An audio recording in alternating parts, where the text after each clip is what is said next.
YouTube. I'm Ashes on Mars. I make stylized art, usually creepy cute. This is my first voiceover video. I'm a little nervous, but here we go.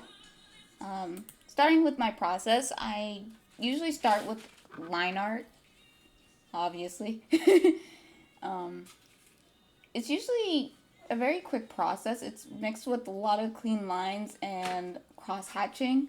I do enjoy the look that cross-hatching gives. It adds a lot of personality to the drawing, I feel, and it makes it come alive, and it really showcases the shape. I feel high contrast and readability is very important in a piece, especially from far away. And sometimes I can get easily lost in the small details, so much so that it gets lost and is just kind of overall muddies the piece. So I'm both focusing on big shapes and building small shapes at a time and zooming out and making sure it's all readable. Like I have the tiny viewfinder on the side, which really does help. This allows me to look close and get all the intricate details while seeing what's needed and unnecessary in my drawing, or which shapes need to be edited and fixed.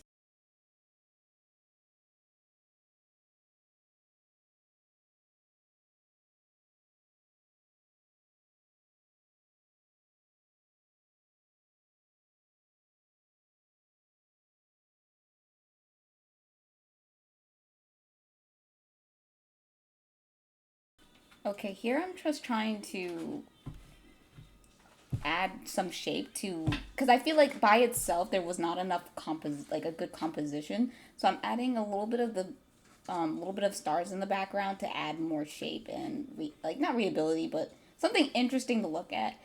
And here I'm playing with patterns because I have never really used the feature, but it just worked out better just me doing it by hand and just copy and pasting little stars in the shape that I wanted in the first place. So this way it allows me to add variance in sizes, angles, and shapes versus like the pattern, which was way too, how do I say, uniform to the point it just really took down the piece. So here I'm just eliminating, again, I had the issue of being too close to the piece and not really focusing on the overall shape and design of the piece. So I'm going back in and out fixing those things. And here I'm working with a limited color palette. This allows easier color harmonization, and you're just not wasting time guessing what colors you want to use. And it just makes the process a lot better. You should just work with a color palette. There's a lot of online resources that I will link below that have great color palettes, and a lot of them are user-made. It really helps with inspiration too. When you see colors and hear sounds, that's what I like to do, just go scoping around for things that really make my heart sing. And that's usually how I usually start the sketching process, but here I'll show that next time on how I set up my drawings before I color and line work. Yeah, usually the coloring phase is just kind of self-explanatory. It's just me just color blocking after I've done the rough. Making sure everything's nicely colored.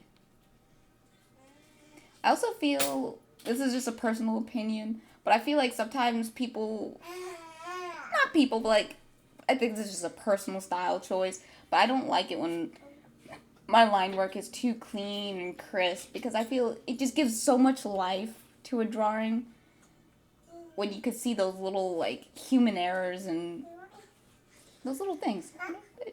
I don't know if I'm, could just be me.